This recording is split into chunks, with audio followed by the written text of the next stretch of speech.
우리에게 주신 말씀은 시편 23편 2절입니다. 푸른 풀밭 실만한 물가인데 시편 23편을 저희들이 다 함께 한 목소리로 봉독하시겠습니다. 시작. 여호와는 나의 목자시니 내게 부족함이 없으리로다. 그가 나를 푸른 풀밭에 누이시며 쉴만한 물가로 인도하시는도다. 내 영혼을 소생시키시고 자기 이름을 위하여 의의 길로 인도하시는도다. 내가 사망의 음침한 골짜기로 다닐지라도 해를 두려워하지 않을 것은 주께서 나와 함께 하심이라. 주의 지팡이와 막대기가 나를 안위하시나이다.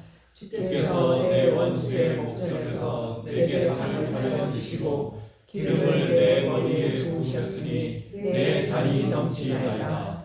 내 평생의 선하심과 인자하심이 반드시 나를 따르리니 내가 여호와의 집에 영원히 살리로다. 아멘. 네, 특별 찬양은 언제든지 누구나 항상 열려 있습니다. 말씀하시면은 이것을 함께 하도록 하겠습니다. 오늘 지난주에 이어서 시편 23편을 저희들이 함께 나누고 있습니다. 여호와는 나의 목자시니 내게 부족함이 없다. 이 말씀을 가지고 지난주에 나눴습니다. 내게 부족함이 없다. 내가 부족함이 없는 상태는 오직 하나님만이 나의 주인일 때만 내게 부족함이 없는 것입니다. 우리는 자본주의를 살아가고 있습니다. 늘 돈이 모든 것이 주인인 시대를 살고 있는 것입니다. 사실 여기 계신 분은 그래도 어느 정도 50년대, 60년대, 70년대를 다 경험하신 세대입니다. 그래서 그 시대와 지금을 비교하면 요즘은 정말 부족함이 없는 시대를 우리가 살고 있음을 보게 되는 것입니다. 그럼에도 우리는 배가 고픕니다. 영혼의 빈곤을 느끼며 살아가고 있는 것입니다. 어디 가든지 간에 광고가 판을 치고 있습니다. 창가에 있어서 지나가는 버스를 보니까 모두 다 광고판을 붙이고 살아가는 것입니다. 그러는 순간에 또 제 핸드폰으로는 또 광고 문자가 날아들고 있는 것입니다. 이렇게 광고는 우리에게 많은 욕망을 부추기고 있는 것입니다. 너는 아직도 부족하다. 더 가져야 된다고 얘기를 하고 있는 것입니다. 기업에서 제품을 팝니다. 제품을 팔면서 제품을 선전합니다. 그러면서 어떻습니까? 그 만족을 갖다가 얘기를 합니다. 그러면서 또 불만족을 얘기를 하고 있는 것입니다. 제 이름이 임동훈입니다. 그래서 어디 가면 저 애들한테 동원참차를 아주 애들이 좋아합니다. 예. 이쪽 골목에서도 동원참치 목사님이야 교회로 했더니 애들이 막 까르르 웃고 다녀요. 이렇게 광고는 우리에게 만족과 불만족을 동시에 주는 것입니다. 핸드폰을 살 때는 그 광고가 나올 때 굉장히 만족합니다. 그런데 몇 년 지나면은 이제 그 핸드폰을 갖고 있으면 나만 뒤처지는 것이 아닐까 하고 불안한 것입니다. 이렇게 이 세상은 끊임없이 너는 아직도 부족하다. 결핍을 창출하려고 이를 필요로 하는 사람들을 끌어들이는 것이 늘 광고의 목적인 것입니다. 부족할 것이 없는 시대를 살아감에도 불구하고 오늘을 살아가는 사람들은 늘 부족하다고 얘기를 하고 있는 것입니다. 결핍에 중독된 사회를 이 세상은 양산을 해내고 있는 것입니다. 그런데 오늘 시편 24편에서 시편 기자는 이 목자가 양에게 제공하는 최소한의 필요한 물품을 제공하고 있는 것입니다. 우리가 살아가면서 돈을 먹고 살아가지는 않을 것입니다. 금을 먹고 살아가지는 않을 것입니다. 우리는 누구나가 양식과 물을 먹고 살아가는 것입니다. 오늘 시편 23편 목록에 보면은 음식과 마실 물 그리고 평안 길을 잃었을 때 우리를 구조해 주는 것 그리고 악과 사망으로부터 두려움으로부터 우리를 지켜주시는 하나님 또 주의 은혜에 둘러싸여 있음에 대한 감사 그리고 내가 여호와의 집에서 평생 살겠다고 하는 그러한 다짐이 나와 있는 것입니다. 끊임없이 늘어나는 물질적 소유물은 이 시편 23편 리스트에는 없습니다. 어떤 야망이나 욕망, 오락에 대한 요청도 없는 것을 보게 되는 것입니다. 이렇게 양은 목자가 도와줄 때만 기본적인 결핍에 대한 최소한의 필수품, 즉 생존에 필요한 것들을 공급받게 되는 것입니다. 시편 23편은 진실로 주님의 선하심과 인자하심이 내가 사는 날 동안 나를 따르리니 나는 주님의 집으로 돌아가 영원히 그곳에 살겠습니다. 하나님의 선하심과 인자하심이 반드시 나를 따르리니 내가 여호와의 집에 영원히 거하겠다, 살겠다라고 얘기를 하고 있는 것입니다. 23편 1절에서도 여호와는 나의 목자, 6절에 또 마지막 절에서도 나에게 선하심과 토부, 그리고 인자심, 헤세드, 선하심과 인자심의 사랑을 주신 분은 오직 여호와의 하나님이라고 얘기를 하고 있는 것입니다. 오직 내 안에 선하신 하나님과 인자하신 하나님이 나를 품어주셨지만 우리는 그 속에서 평안을 누릴 수 있는 것입니다. 하나님이 우리 인생의 주어일 때만 우리는 삶의 평화가 임하는 것입니다. 돈이, 명예와 권력이 내 삶의 주어가 될 때 우리는 끊임없이 내 인생이 흔들리는 것입니다. 저도 그런 삶을 살아왔습니다. 그런 삶을 끊임없이 추구해 왔던 것입니다. 선한 목자가 자신의 가장 내면한 절박함을 채워주는 경이로운 방법은 다른 게 아니었습니다. 그것은 생존에 가장 필요한 것, 바로 양식과 물이 그 시작이었습니다. 그가 나를 푸른 풀밭에 누이시며 쉴 만한 물가로 인도하시는가. 개역 한글에서는 뭐라고 번역했습니까? 그가 나를 푸른 초장에 누이시며 쉴 만한 물가로 인도했다고 번역을 하고 있는 것입니다. 풀은 양식입니다. 물은 음료수입니다. 둘 다 생명에 없어서는 안 될 것입니다. 모든 생명체에게 있어서 양식, 물은 절대 필수적인 요소인 것입니다. 사람도 60에서 70%가 물로 구성이 되어 있습니다. 하나님께서 창세기에 보시면 사람을 뭘로 만들었습니까? 우리의 원재료가 진흙이지 않습니까? 그런데 우리가 진흙으로 이렇게 조금 토기를 만들면 거기다 뭘 붓습니까? 물을 붓습니다. 하나님께서 진흙으로 우리를 만드시고 물을 부어서 우리가 지금 이렇게 움직이고 살아가는 것입니다. 우리는 물로 구성되어 있습니다. 그래서 물을 마시지 않으면 살아갈 수 있는 사람은 아무도 없는 것입니다. 그런데 오늘 시편 저자는 목자인 여호와 하나님은 자기들의 백성들을 푸른 풀밭에 누이신다고 얘기를 하고 있는 것입니다.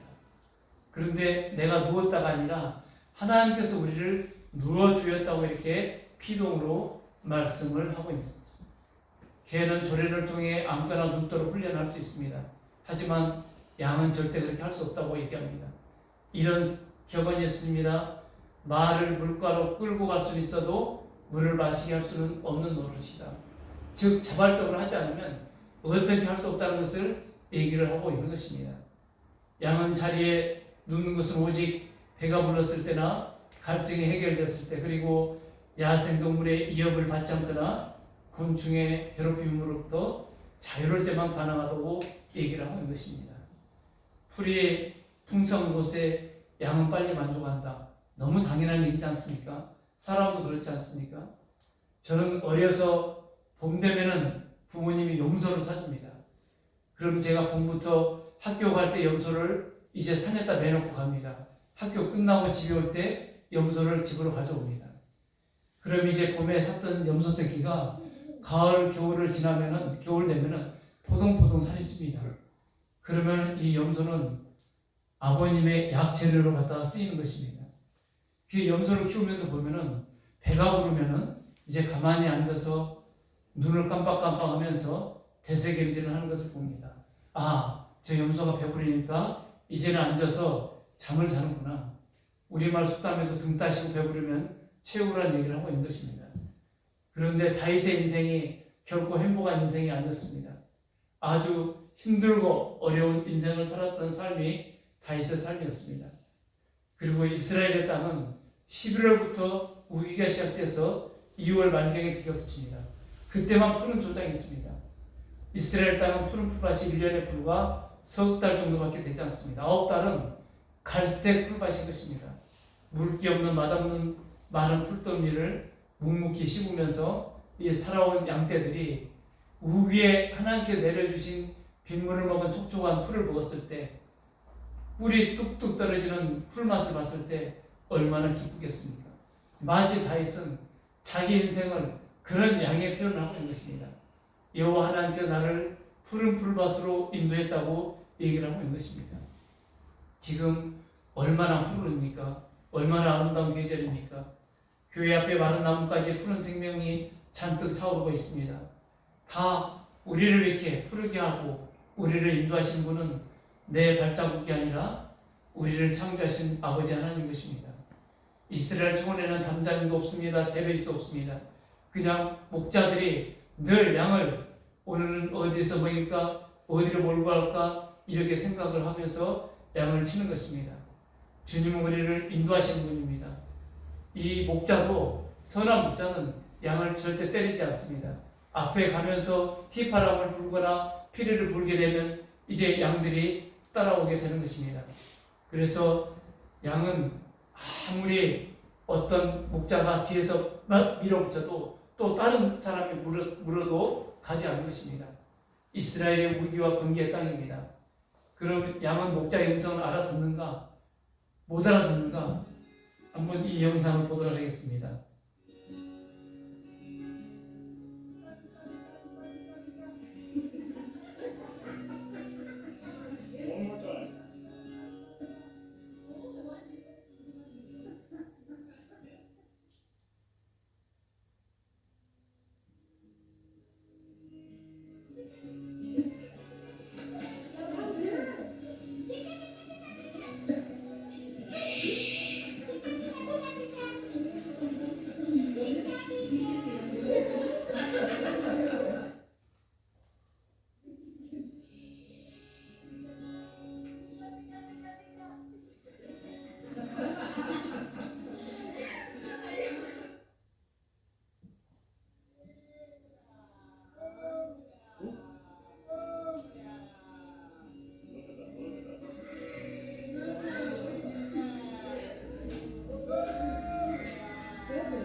네, 그야말로 어메이징 오마이 갓입니다.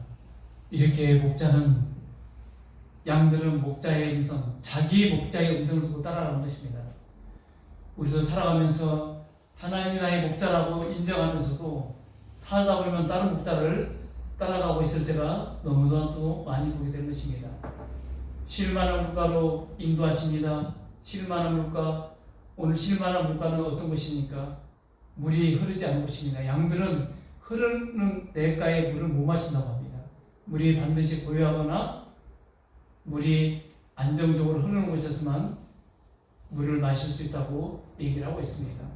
오늘 영어 성경은 He leads me beside quiet waters, 아주 고요한 물가라고 얘기를 하고 있는 것입니다. 고요한 물가는 흐르지 않은 물을 의미합니다. 심지어 물소리마저도 양을 피곤하게 한다고 합니다. 우리는 살아가면서 얼마나 많은 소리들에 신경을 쓰고 살아갑니까? 제가 2년 정도 시골에서 살았습니다. 아주 고요합니다. 들려오는 소리는 자연의 소리들입니다. 새소리, 바람소리, 빗소리. 그 고요 가운데 무수한 하나님의 음성을 들을 수 있었습니다. 우리도 살아가면서 여러 가지 소리, 소음 가운데서도 나를 지키고 나를 유지하는 것은 무엇입니까? 오직 하나님의 소리, 하나님의 목소리를 듣고 살아가는 것입니다. 이 양들이 외부의 모든 위협으로부터 자유로운 상태에 있을 때 비로소 쉴 수 있는 것입니다. 누울 수 있는 곳입니다. 그것이 양들에게 가장 친근한 천국이 될 것입니다. 다윗의 인생이 어땠습니까? 사무엘서를 보면은 다윗은 살인, 근친상간, 배신, 간통, 배반, 내전, 그리고 자식들의 죽음을 경험했습니다.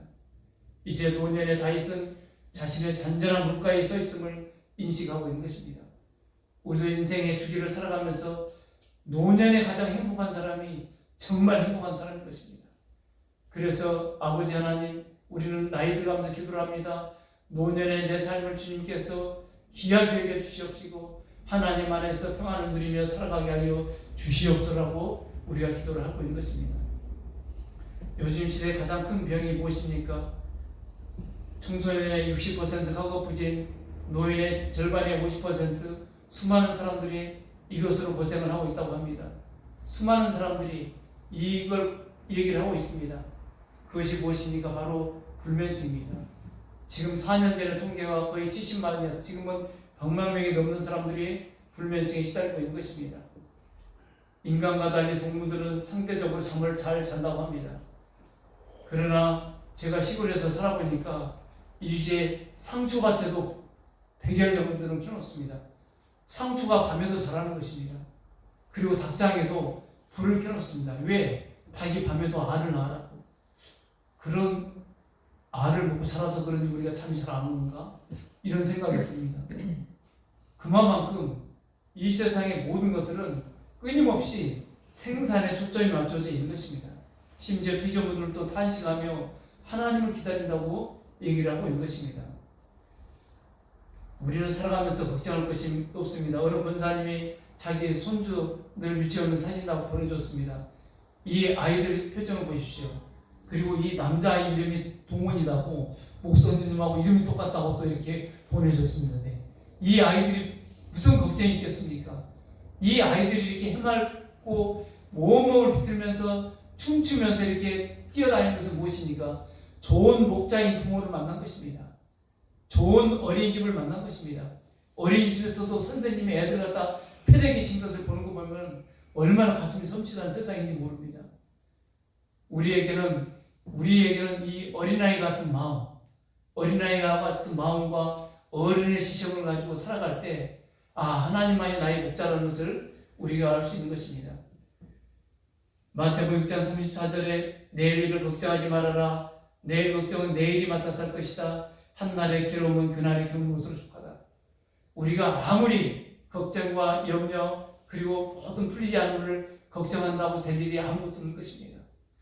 제가 이렇게 교회를 시작하고 나서 성도가 한 명이 없어도 하나님 아버지 저만 예배드리는 것이 아니네요. 성령 하나님께서 이곳에 와서 저와 함께 예배드리는 것입니다. 매일 새벽마다 이곳에서 혼자 5시가 되면 새벽 기도를 시작합니다. 똑같이 예배를 합니다. 기도하고 찬양합니다. 그러나 성령 하나님이 함께 해주셔서 감사합니다. 걱정할 것이 아니라 기도하는 것입니다. 우리가 살아가면서 염려를 다 주께 맡기라고 얘기를 하고 있는 것입니다. 믿음이 무엇입니까? 믿음은 맡기는 것입니다. 그런데 맡기는 것이 잘 안 되는 것입니다. 늘 무거운 짐을 내가 옮겨주고 살아가는 것이 우리의 관성의 법칙인 것입니다. 우리에게 편안한 안식, 깊은 잠을 주신 분은 바로 아버지 하나님이신 것입니다. 양들은 4가지 조건이 충족되지 않으면 절대로 눕지 않는다고 합니다. 첫째는 두려움에서 완전히 벗어나 안전하다는 확신이 들어야 된다고 합니다. 역시 우리 사람도 마찬가지인 것입니다. 이란 사람들이 트럼프가 공석한다고 하니까 잠을 제대로 잤겠습니까? 전쟁의 공포가 엄습했을 것입니다. 마찬가지입니다. 양이나 사람이나 모든 것들은 다 마찬가지인 것입니다. 또한 양들은 무리지어 살아가는 집단 동물에게 서로 간에 불화와 다툼이 있으면 편히 두지 못한다고 합니다. 어디 양들뿐입니까? 우리 사람들도 집단 생활을 하고 있지 않습니까? 우리도 사람 간에 갈등이 있으면 제대로 잠을 자지 못하는 것입니다. 인간 세상이나 동물 세상이나 딱히 다를 바가 없음을 실감하는 것입니다. 또한 몸에 해충이 없어야 됩니다. 말팔이나 새팔이 찐득이 기생충이 붙어있으면 잠을 못 자는 것입니다. 늘 자기 몸을 긋고 땅에 뒹구는 것입니다. 사람들도 일상의 문제들이 기생충처럼 우리의 몸과 영혼과 마음을 파고들 때가 있습니다. 이럴 때 인생이 흔들릴 만큼 고달픈 일인 것입니다. 살아가면서 이런 여러 가지 고통이 없을 수는 없습니다.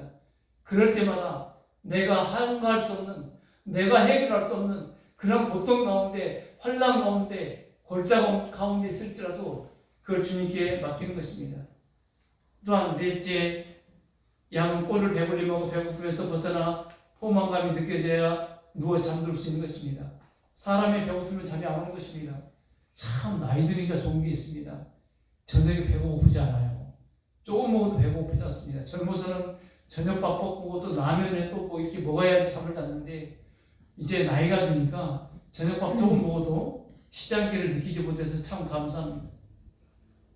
이처럼 누워 쉬기에서는 현재와 미래의 두려움, 또 사람들 간의 불화, 풀지 못한 일에 대한 괴로움에서 해방되어야 될 것입니다.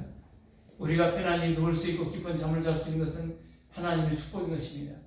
그래서 우리는 대한민국에 살기 때문에 이 나라를 위해서 날마다 기도를 해야 할 것입니다. 우리 대한민국 역사상 이렇게 70년, 80년 동안 전쟁이 없던 시기에는 우리의 조선, 고려, 우리의 대한민국 역사상 처음인 것입니다. 그래서 우리는 이정자들을 위해서 이 나라의 평화를 위해서 늘 기도를 해야 될 것입니다. 에스겔 34장에 보면은 하나님은 선한 목자에 대해서 이렇게 얘기를 하고 있습니다.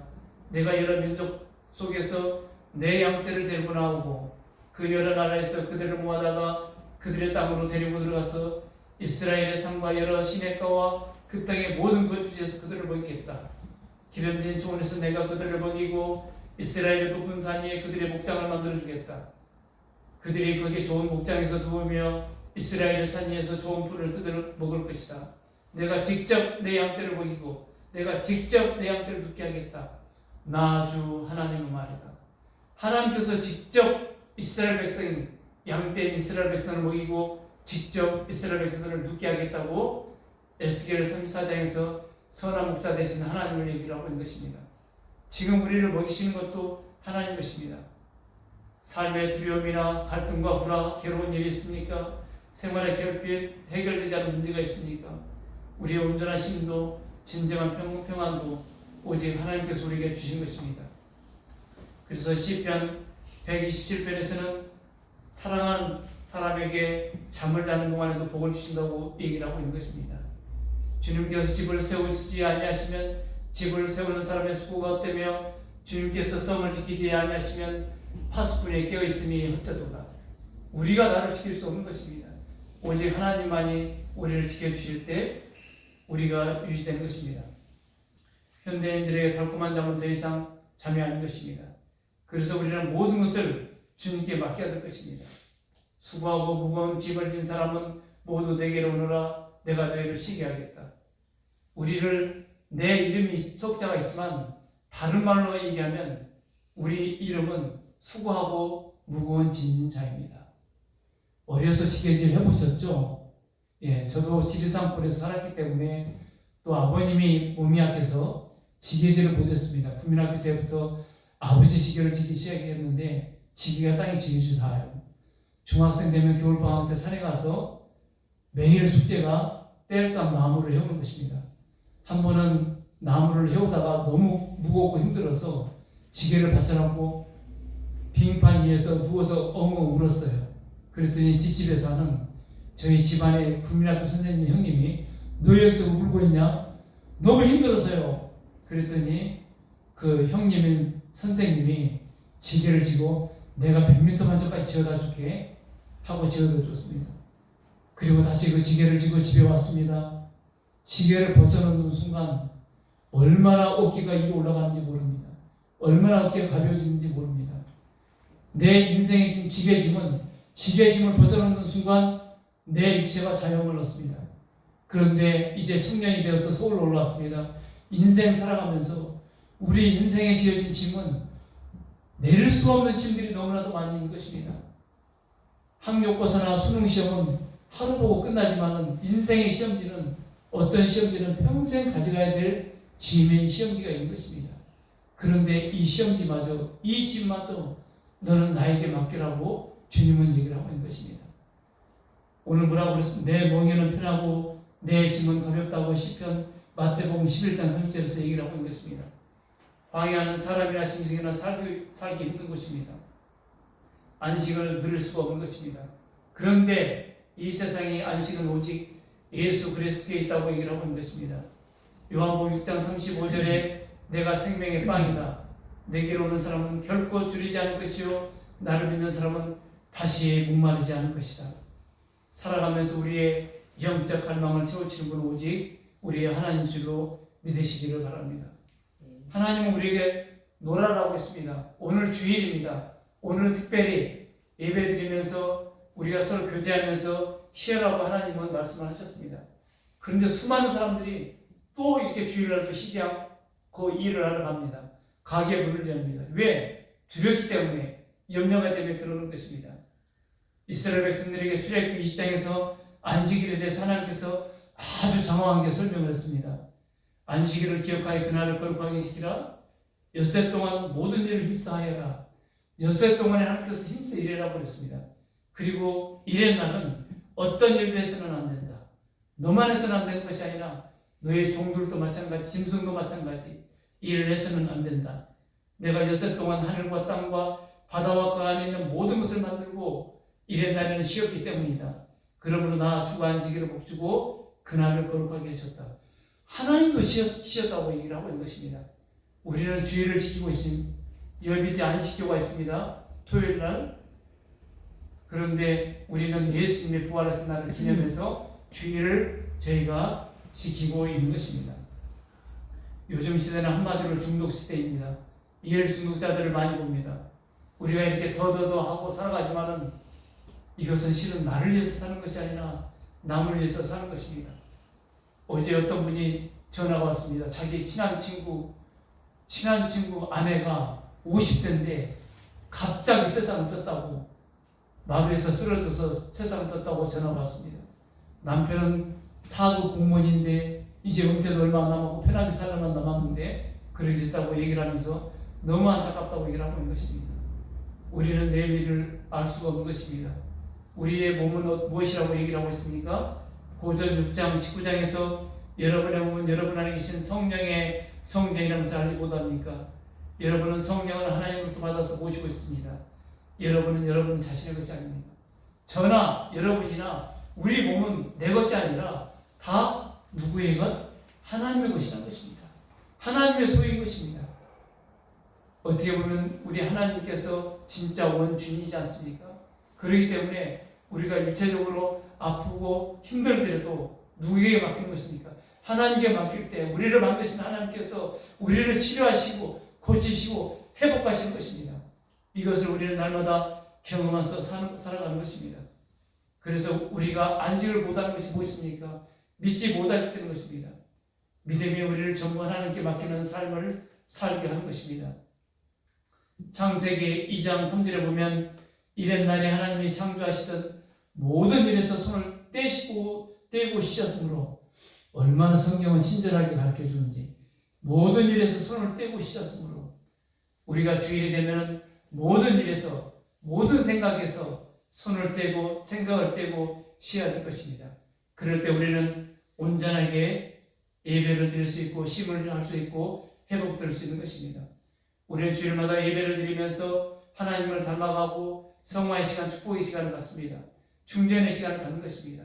이에서 특별히 우리는 선택받은 백성인 것입니다. 이스라엘 백성들에게 광야에서 만나를 주고 반석에서 물을 주셨던 것처럼 지금도 우리에게 땅에서 하나님께서 비를 통해서 모든 새싹의 복을 주시고 고랑과 이랑을 축복해 주셔서 우리에게 먹을 양식을 공급해 주고 계시는 것입니다. 우리의 식탁을 보십시오. 공장에서 생산된 것입니까? 다 땅에서 난 것입니다. 하나님께서 공급해 주신 것입니다. 우리도 교회에 이렇게 예배드리다 보면은 사람보다는 사역에 집중할 때가 있습니다. 그러나 주님께서는 사람에게 집중이라고 얘기를 하고 있습니다. 사역보다 하나님께 집중하는 것이 이러한 신앙인이 진짜라고 얘기를 합니다. 저도 50대가 되기 전까지는 굉장히 급하게 살았습니다. 50 넘어가면서 제 스스로에게 느리게, 느긋하게, 천천히 이 세 단어를 끊임없이 얘기를 했습니다. 슬로우 영성이 필요한 시기입니다. 안식은 자기 중심에서 벗어나서 내가 예수님 중심의 삶으로 살아가는 것입니다. 예수 열매 맺는 삶을 살면 반드시 내 중심에서 예수님 중심으로 옮겨갈 때만 가능한 것입니다. 나를 푸른 풀밭에 놓이시며 쉴 만한 물가로 인도하시는 분이다. 우리의 삶을 인도하시는 분은 하나님 아버지십니다. 왜? 하나님 아버지만이 나의 선한 목자고 나를 가장 잘 아는 사람입니다. 나를 잘 아는 아버지께서 나를 위해서 목숨을 버리셨다고 성경은 얘기를 하고 있는 것입니다. 그러므로 말미암아 우리가 구원받은 자가 이렇게 예배를 드리고 있습니다. 선한 목자신 하나님이 우리를 어떻게 인도하십니까? 그 목자의 음성, 곧 말씀인 것입니다. 말씀의 신뢰로 오늘 인도해 주셨습니다.